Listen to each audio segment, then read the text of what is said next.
Olá, seja muito bem-vindo ao canal João Paulo Fonseca. Eu sou o pastor João Paulo Fonseca, estamos juntos para mais um vídeo e hoje eu quero trazer uma palavra de Deus para o seu coração. É com muita satisfação e louvor a Deus que nesse exato momento eu estou acessando o seu dispositivo, seja o seu celular, seja o seu tablet, o seu computador, talvez a sua TV, não importa. O importante é que nesse exato momento você está me visualizando e também está ouvindo a minha voz. Se você não é inscrito aqui no nosso canal, se inscreva, ativa aí o sininho das notificações. Na descrição do vídeo tem todos os nossos canais parceiros para você nos acompanhar. Eu tenho certeza que Deus vai falar muito no seu coração através das nossas indicações literárias e também da palavra de Deus. Hoje eu quero trazer uma reflexão com base na palavra de Deus. Eu quero ler uma passagem da Bíblia que está lá em João, Evangelho de João, capítulo 3, versículo de número 30. Nós vamos ler só esse versículo, embora eu vou trazer toda a exposição do contexto para que o Espírito Santo possa falar muito aí no seu coração. Então deixa a Bíblia aí, pegue um papel, caneta, para você anotar tudo aquilo que o Senhor vai falar no seu coração através dessa mensagem. Olha só o que o texto bíblico diz. Convém que ele cresça e eu diminua. É um versículo com poucas palavras, né? Convém que ele cresça e eu diminua. Bom, esse versículo ele está inserido em um evangelho, o Evangelho de João. É o quarto evangelho das Escrituras. Lembrando que nós temos 4 evangelistas que escreveram os seus evangelhos com o intuito de apresentar Jesus, o autor e consumador da nossa fé, o Salvador do mundo, o cumprimento de todas as profecias lá no Antigo Testamento e o cumprimento do próprio Antigo Testamento. Jesus, ele veio a esse mundo para nos dar vida, para nos salvar e nos proporcionar salvação através do seu sangue. João, ele foi testemunha ocular de Jesus. João, o autor deste evangelho que eu acabei de ler aqui, um versículo inserido nesse evangelho, ele foi uma testemunha ocular de Jesus. O mais interessante é que ele também era um dos 12 discípulos mais próximos de Jesus. Ele escreveu o seu evangelho, que leva o seu nome, né, por volta do ano 85 depois de Cristo. Ele foi o último evangelista a escrever. Nós tivemos aí Marcos escrevendo primeiro, depois Mateus, depois Lucas e por fim João. E de modo diferente dos outros evangelistas sinóticos, né? Já que Mateus, Marcos e Lucas, eles trazem diversas passagens semelhantes, porém dentro de uma perspectiva diferente, João ele traz de uma forma diferente o seu evangelho. No capítulo 20, versículo 31, ele escreve o objetivo ao escrever o seu evangelho. Ele vai dizer o seguinte: essas coisas vos escrevi para que vocês creiam que Jesus é o Filho de Deus e crendo nele tenha vida em seu nome. Mateus escreve o seu evangelho com o intuito de apresentar Jesus como Messias, o cumprimento de todo o Antigo Testamento. Marcos apresenta Jesus na perspectiva de servo. Lucas traz de uma forma muito detalhada o ministério de Jesus como um homem. E João, diferentemente dos outros 3, ele vai trazer Jesus como o Filho de Deus. Jesus como aquele que se encarnou, deixou a glória do Pai e veio a esse mundo para nos salvar. É interessante que do capítulo 1 ao capítulo 11, João traz resumidamente a maior parte do ministério de Jesus, enfatizando fatos e palavras, sempre no intuito de levar os seus leitores, como ele mesmo disse no verso 31 do capítulo 20, a uma fé verdadeira no Filho de Deus. A partir do capítulo 12, ele traz a última semana do ministério de Jesus, antes da sua morte. E interessante que essa última semana ali do ministério de Jesus, antes dele ir para a cruz, ele gastou tempo em um discipulado particular com seus discípulos, trazendo grandes ensinamentos para aqueles que dariam continuidade a obra de levar primeiro a mensagem do Evangelho aos judeus e depois aos gentios. Bom, já que eu trouxe todo esse contexto do Evangelho de João, e dos evangelhos, né, dos 4 evangelhos é o que eu mais gosto, e no Novo Testamento, aliás, em toda a Bíblia, é o livro que eu mais gosto também, eu quero trazer a mensagem de exposição desta passagem que nós acabamos de ler. Um versículo simples: convém que ele cresça e eu diminua. Só a leitura desse versículo já nos traz grandes ensinamentos. Já nos traz um entendimento grande que Jesus ele precisa crescer em nossas vidas. Ele é o centro. Ele precisa estar acima de todas as coisas. Não há ninguém como ele. Ele deve crescer e nós devemos nos diminuir. Mas o contexto desse versículo que nós acabamos de ler está inserido em uma passagem aqui no Evangelho de João, onde nós temos o testemunho de um homem chamado João Batista. João Batista não é o evangelista João, que escreveu esse evangelho, e também não é o apóstolo João. O apóstolo João foi quem escreveu aqui esse evangelho que a gente acabou de ler, esse versículo, essa passagem. João Batista era outro João. Agora, quem foi João Batista que disse isso, né? Convém que ele cresça e eu diminua. Para nós entrarmos na exposição do texto e depois na aplicação, a gente precisa conhecer João Batista. Em Lucas capítulo 1, nós temos o nascimento de João Batista. Mas antes, o evangelista Lucas, que era um grande historiador, ele traz o pré-anúncio do nascimento de João Batista. Os seus pais eram de linha sacerdotal. A Bíblia diz que eles eram irrepreensíveis a todos os mandamentos do Senhor. Quem eram os pais de João Batista? Zacarias e Isabel. Ambos de linha sacerdotal. Então, eram, vamos dizer assim, eram homens tementes a Deus, pessoas tementes a Deus, um casal temente a Deus, né? E o mais interessante de tudo isso é que eles eram idosos e de idade avançada e também não tinham filhos. Ao aparecer a Zacarias, o seu pai, o anjo Gabriel disse que eles, né, Zacarias e Isabel, seriam pais de um menino grande aos olhos do Senhor. Seria cheio do Espírito Santo e faria com que muitos do povo de Israel retornassem ao Senhor. O contexto ali onde o anjo Gabriel trouxe esse anúncio a Zacarias era um contexto onde a nação de Israel estava vivendo já debaixo do domínio romano. Já há pouco mais de 400 anos, nenhum profeta apareceu ali em Israel. Malaquias foi o último, e depois nós tivemos aí um período de cerca de 400 anos onde a profecia bíblica cessou. Então, nesse exato momento, estava sendo rompido esse silêncio profético, onde o anjo Gabriel aparece para Zacarias e traz uma mensagem de Deus. Ainda dentro dessa revelação, o anjo disse que essa criança iria diante do Senhor no poder e no espírito de Elias, trazendo alusão a uma profecia de Malaquias capítulo 4, versículos 5 e 6, para fazer voltar o coração dos pais aos seus filhos e os desobedientes à sabedoria dos juntos, para deixar um povo preparado para o Senhor. Zacarias relutou no início, mas de fato estava sendo anunciado a vinda daquele que seria o precursor do Messias. Lembrando que esse Messias prometido, aquele que resolveria o grande problema da humanidade, que é o pecado. Ele foi pré-anunciado em Gênesis capítulo 3, versículo 15, e por todo o Antigo Testamento nós temos diversas alianças, uma sucessão de alianças, onde o intuito era sempre apontar para aquele que resolveria o problema de uma vez por todas da queda do homem.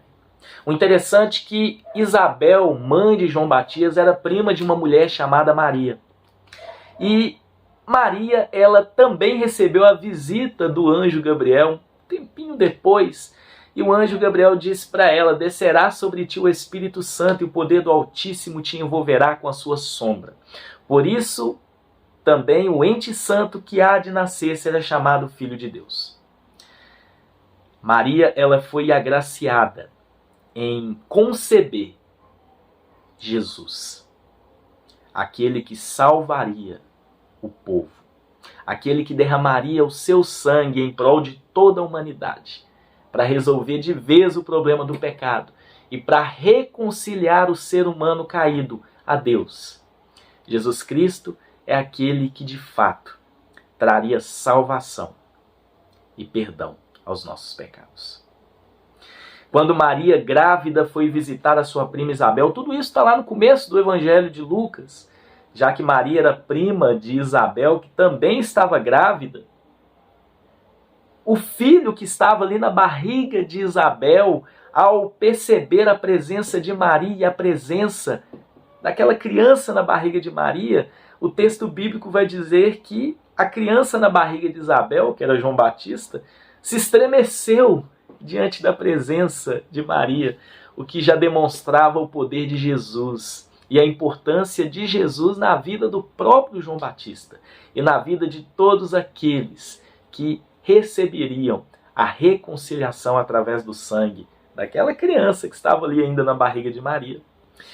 Bom, no capítulo 3 de Lucas temos o início do ministério de João Batista. João Batista, ele começou a pregar um batismo de arrependimento para remissão de pecados, conforme disse o profeta Isaías. Vós que clama no deserto, preparai o caminho do Senhor, endireitai as suas veredas. Toda carne verá a salvação de Deus. João Batista era um pregador bastante peculiar. Ele usava vestes e peles de carneiro e um cinto de couro. Ele ganhou esse sobrenome de Batista por batizar as pessoas. Então, seria mais ou menos assim, João o Batista. Em segundo lugar, nós temos o ministério de João Batista. O próprio João Batista, antes de ver Jesus, ele disse: eu vos batizo com água, mas aquele que vem depois de mim é mais poderoso do que eu, cujas sandálias não sou digno de levar. Lembrando que João batizou Jesus, mas João, ele relutou em batizar Jesus. Ele disse: olha, você que tem que me batizar, não sou eu, não sou nem digno de desatar as suas sandálias. Mas ele demonstrou ali que Jesus era a solução de todo o problema do mundo, inclusive do seu próprio problema, que era o pecado. Em Mateus capítulo 11, versículo 7, Jesus dá o testemunho a respeito de João Batista, onde ele, com as suas palavras, diz que daqueles nascidos de mulher, João é o maior. Mas o menor no reino é maior do que ele. O que mostra que o próprio João Batista, assim como todos nós, necessitamos de um Salvador. O evangelista Marcos inicia o seu ministério relatando o ministério de João Batista, que tinha como objetivo preparar o caminho para o Messias. Então João Batista, ele tinha uma missão: ser o percussor do Messias. Ser aquele que prepararia o coração das pessoas, o caminho para que as pessoas recebessem o Messias, o Salvador do mundo, o autor e consumador da nossa fé. Interessante que o próprio João Batista, em certo momento no seu ministério, mesmo após a chegada ali de Jesus, ele duvidou que de fato Jesus era aquele que haveria de vir. Ele enviou alguns dos seus discípulos para perguntar a Jesus se era ele mesmo. Jesus trouxe uma confirmação e uma palavra ali para João Batista. Em Mateus 14, temos o relato da morte de João Batista, que por condenar o pecado de Herodes acabou sendo preso e posteriormente, a mando da sua enteada, ele foi decapitada. É muito interessante porque, em terceiro lugar, nós temos as características de João Batista. Já disse que ele era um pregador, aquele que anunciava ali a mensagem, ele foi o percussor do Messias, ele preparou o caminho.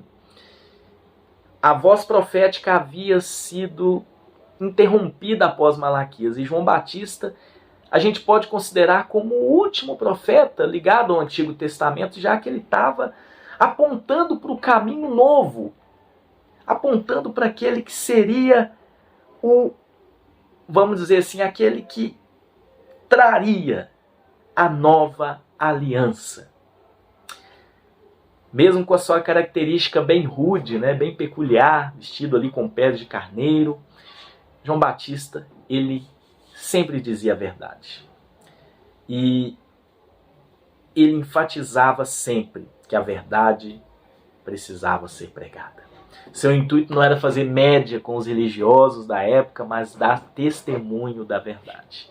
A nação de Israel estava num contexto tão frio religiosamente falando, haviam religiosos ali, mas que tratavam a lei e os rudimentos da aliança, onde Moisés, ele foi aquele que compôs, claro que na direção de Deus, eles estavam vivendo a prática dessas leis de uma forma muito mecânica, de uma forma muito vazia.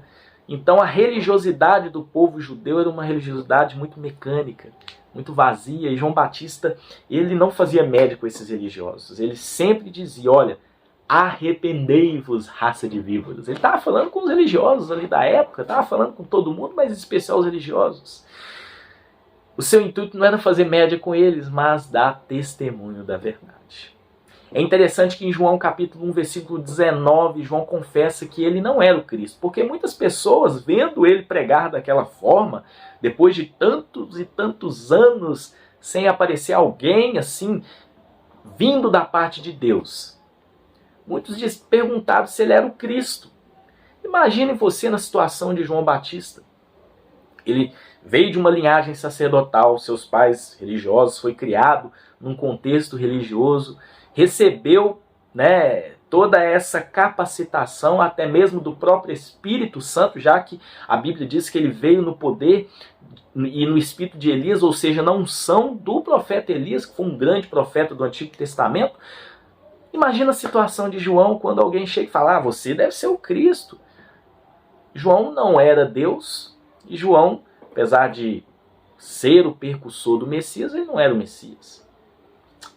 E a gente sabe que a natureza humana é caída e muitas das vezes essas situações, os elogios, né, e tudo aquilo que as pessoas falam para nós, muitas das vezes isso enche, inflama o nosso ego.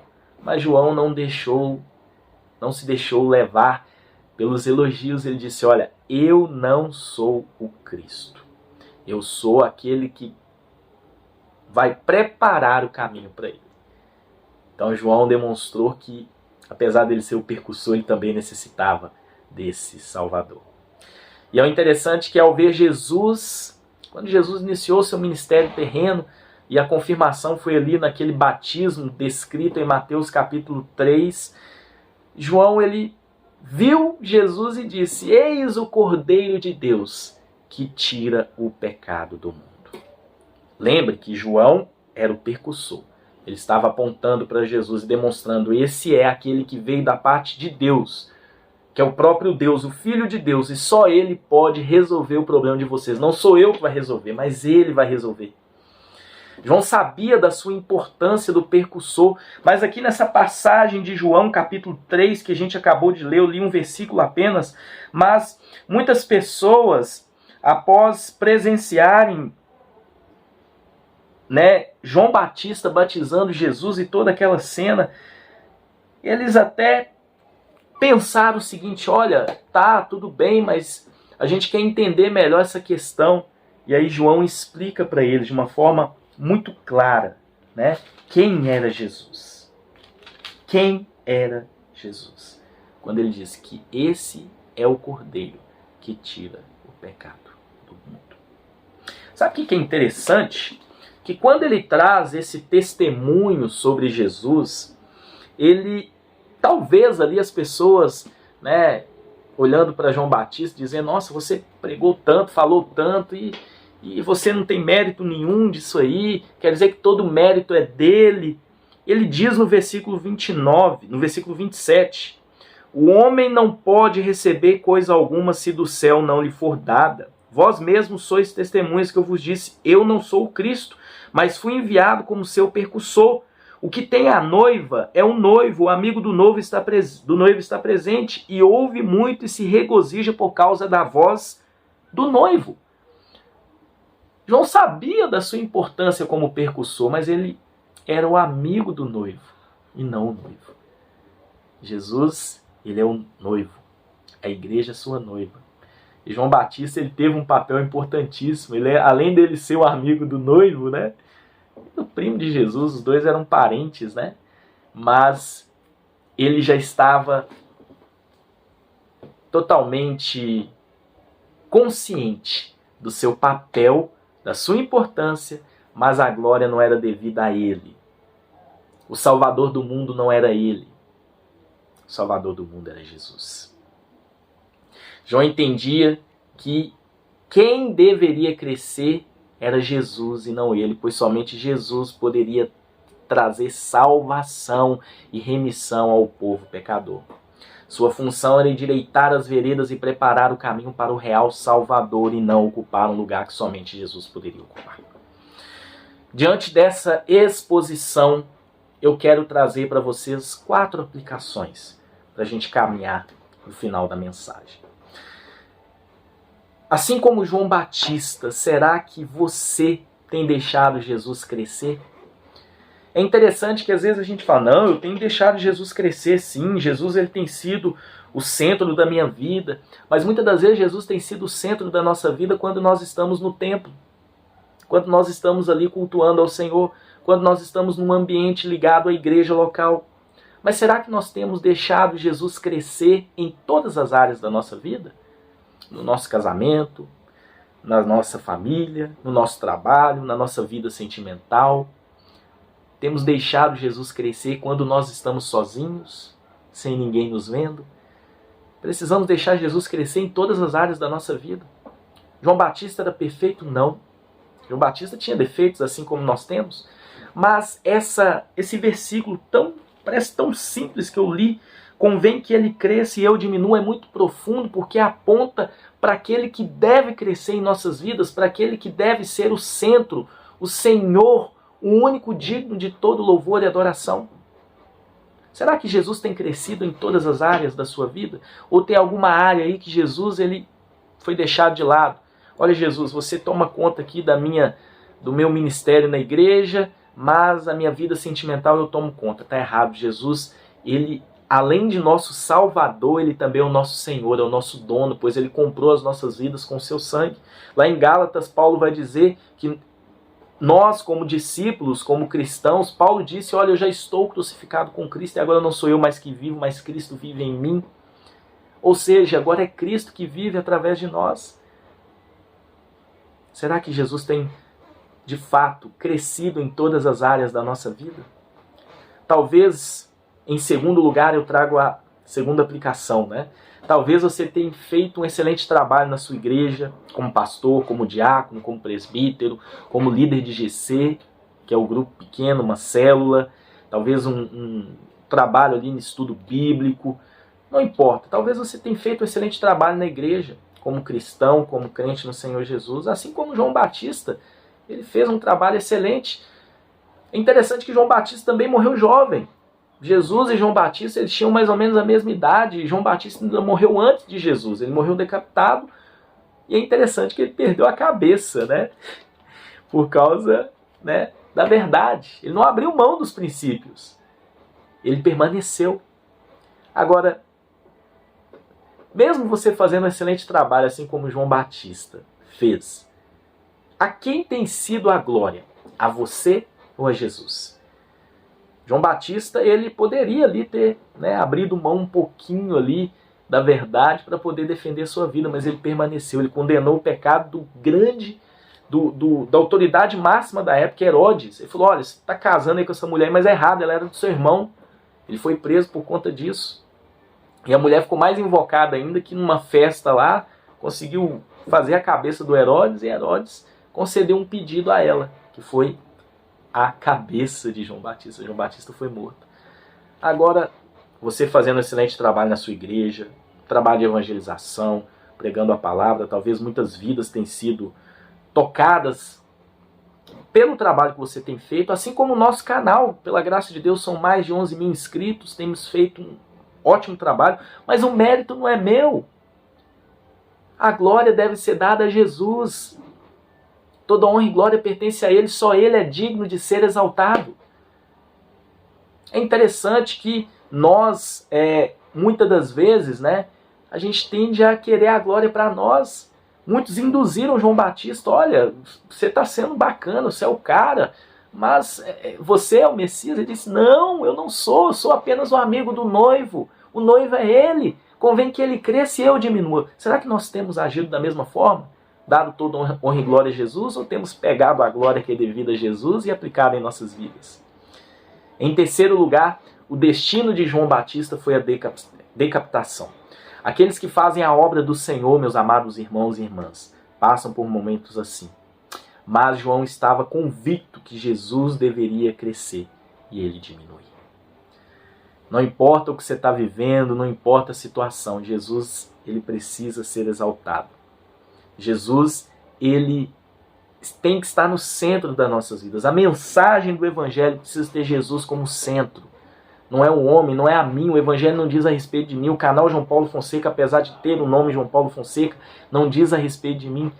É sobre Jesus. Toda indicação que nós damos aqui no canal de livros, bíblias, o intuito, o objetivo é exaltar o nome de Jesus. A pregação, o discipulado, o evangelismo, tudo deve apontar para Ele. Em quarto lugar, para a gente finalizar, para que Jesus cresça em você, é necessário se esvaziar de si mesmo. Se nós nos enchermos de nós mesmos, Jesus nunca vai crescer em nós. Se continuarmos achando que o mérito é nosso, é o meu mérito, é o que eu faço, Jesus nunca vai crescer em nós. Ele deve crescer e nós devemos diminuir. Para concluir, eu quero dizer que todos nós vivemos em um mundo, nós estamos inseridos em um mundo onde muitos buscam lugares de posição, honra ou poder. Mas entre aqueles que são discípulos de Jesus, o maior é o que serve. Jesus é o centro, Ele é o Salvador, é o nosso Redentor, é o autor e consumador da nossa fé. Somente a Ele pertence toda a honra e glória. Convém que Ele cresça e que nós diminuamos. Nós somos instrumentos, somos administradores, somos apenas canais, facilitadores, para que as pessoas possam conhecer a Jesus. Mas convém que Ele cresça e que nós diminuamos. Que Deus abençoe vocês. A minha oração é que todos nós sejamos não apenas ouvintes, mas praticantes de toda essa verdade.